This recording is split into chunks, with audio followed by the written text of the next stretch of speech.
Hi everyone and welcome to this new video. This time we will be discussing a very recent ETF. It was created last month by Hamilton's ETF, and it's called the Hamilton Canadian Financials Yield Maximizer ETF.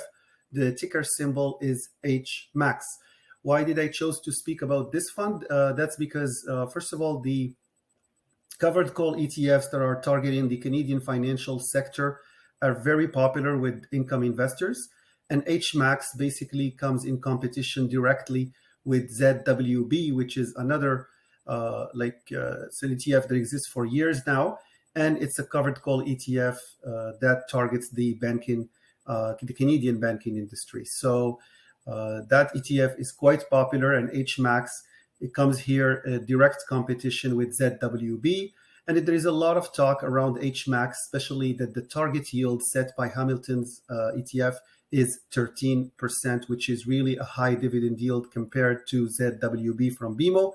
And I wanted in this video just to explain what HMAX is, what a covered call ETF is, and what's the difference between HMAX and other covered call ETFs like ZWB. So first of all, HMAX ETF is a new fund offered by Hamilton ETF. Hamilton ETF has been around for quite some time, and they have a large portfolio of ETFs that they offer, especially covered call ETFs. So this fund invests in the Canadian banking sector, but to be more accurate, it invests in the Canadian financial sector, so including insurance and asset management. However, as we will see later, the portfolio is dominated by the big six banks.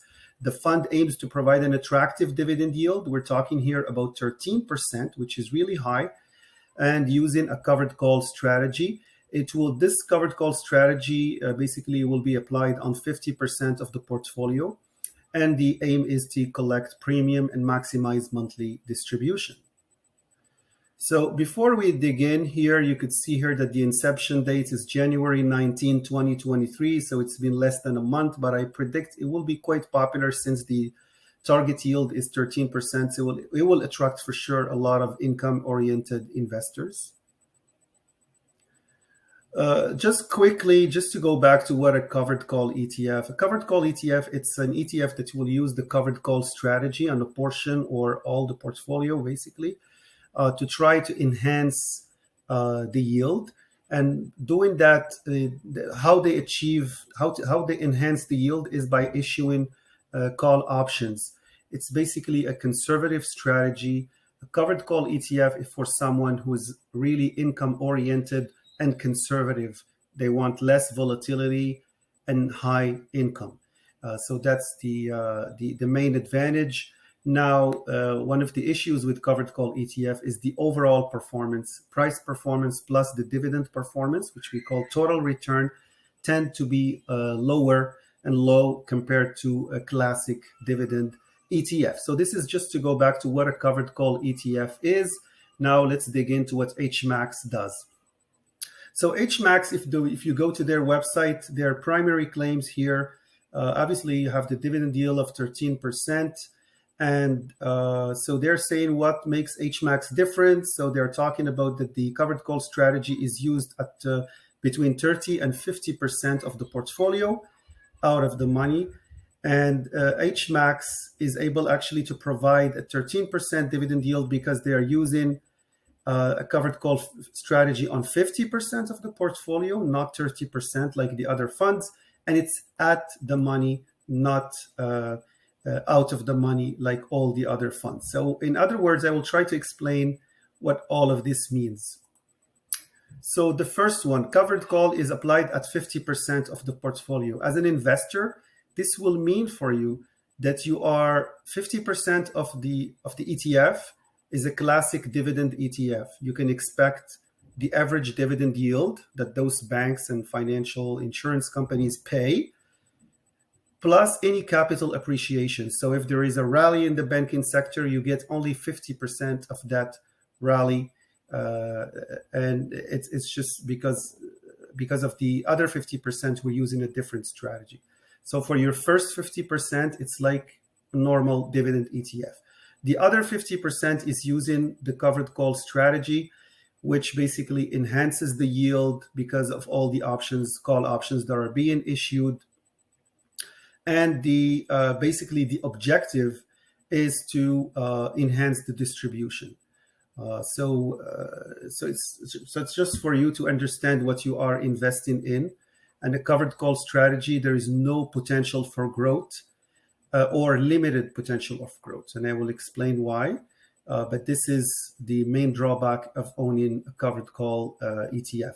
In this case, the covered call strategy is applied at 50%, but you're getting a very high dividend yield, a very high income monthly dividend yield. That if that's your objective, then the covered call strategy answers that. Now, the fund is currently writing option at the money, whereas others are out of the money. If you like, ZWB is an out of the money. The ZWB is issued by BMO and is out of the money compared to this one, which is at the money. And I will explain how they reach 30%, whereas ZWB is only at around 6 and 7%. So what's the difference between an option that's at the money and out of the money? So from the get-go, like if I go here to Starbucks and I see here, looking at barcharthere.com, and Starbucks, the last price was 108.52. Let's just focus here on the dollar amount, 108. You will notice that the price here, they're writing the price for the call option. You will notice that the strike price, if the strike price is lower than the current price, the option price or premium that you will get if you write an option or if you issue an option on this, you will get a very high premium. Like look at $9.80. This is the midpoint actually, $9.60, $8.63. The more your strike price is close to the current price of the stock, you will see that it starts to drop in value. The premium drops from 960 to 176 if it's close to the strike price. And if it's out of the money, you will notice that the premium is really low. So what HMAX is trying to do is increase the premium so they can increase the payment of the dividends. So they will issue here at the money, whereas the other ones issue out of the money. What does it mean for you as an investor is if you look here, the premium price of the premium or the option price tends to be for out of the money here, for out of the money options tends to be cheap, as we saw it, like it's really low here. Like it's at 53 cents, 81 cents, whereas the other ones are much higher, especially at the money is 176. And in the money is even like crazy, like it's really super high. So you would see here that the premium is cheap, the risk is low, and also the reward is low. So the out of the money or option here is a safe option, is a safe way to trade derivatives. And the premium you get is low, but also the risk you're taking and the reward as a manager is low. Whereas with HMAX, since it's at the money, they're getting medium option price. So they're able to get more premium, as we are seeing here. We're getting a better premium than issuing at a strike price that's higher than the current price. Because they're issuing an option, the strike price the same as the current price, it's really like it's giving them more premium. But the risk also is medium, medium, and the reward is high. And the most, the riskiest option would be the in the money, because the premium would be really high. But here you're really betting that the stock is going to go down. You can see the stock price is far superior than the strike price, which means that you're willing in a month at the expiry of the option to basically sell this stock at a very low price compared to the current price. So what explained the risk here is the more plausible the scenario will happen, the more the premium goes up. Because you're here out of the money, you're saying that the strike price will be higher than the current price, the likelihood of this happening is low.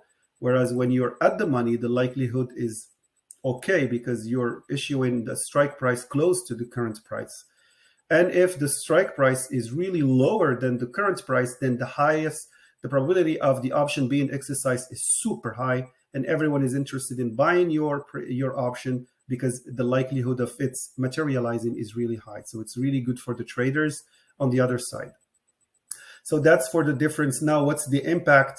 The impact here, like for here, for out of the money, you're expecting the stock to go a little bit up, so you can capture a little bit of growth. But here at the money, you're really saying that you're after the option premium more than the capital appreciation. So for this strategy, you're really going for the high premium, and also the risk level is higher. But as we saw, like here, they're mentioning that they're using dynamic covered call strategy. So their strategy will adapt to the market. So it really here the competence of the manager plays a major role than, let's say, in an out of the money where it's really low. And if you look at the funds that are out of the money, most of them don't have a dynamic because they don't need to. They just have a set of rules that they follow to issue their options, where here it's dynamic, so there's more risk involved. So I hope this explains a little bit the difference between what HMAX brings to the table and why it's able to achieve 13%, and what's the consequence of that strategy. You can see here there is a little bit more risk than, let's say, out of the money issuing out of the money call options. There is also the fact that it's 50% of the portfolio. Like some covered call ETF will use that strategy only on 10% or 20% or 30%. Here we're talking about 50%. So we would expect that the covered call ETF, in terms of capital appreciation, will probably be lower in terms of return. However, in terms of income and dividend, it will be super high. And as I always says in other videos, like this covered call ETF are perfect if you are close to retirement or retiring and you really need that monthly income. If you are young and you are really into this kind of strategy, then you need to reinvest the dividends. If you're reinvesting, then you're okay. You're going to be able to have a good portfolio balance. But if you're not reinvesting the dividends and you're young and you don't need that monthly income, then it's covered call ETF is simply not for you. You better just go with a classic dividend ETF or a growth ETF for that matter. So I hope the video clarified this point and what's the advantage of HMAX and why it's able to give that 13%. Now, regarding option premium, I included a table here in the link to my post. It just explains to you, like for in the money, why it's super expensive. You look here, why it's really high, $9, $8. That's because it has an intrinsic value, because your strike price is lower than the current price. And it has, of course, it has an intrinsic value. And whereas the out of the money and at the money have only a time value. They don't have any intrinsic value because your strike price is higher or equal to the current price. So there is no something intrinsic there. The intrinsic value is only here within the money options.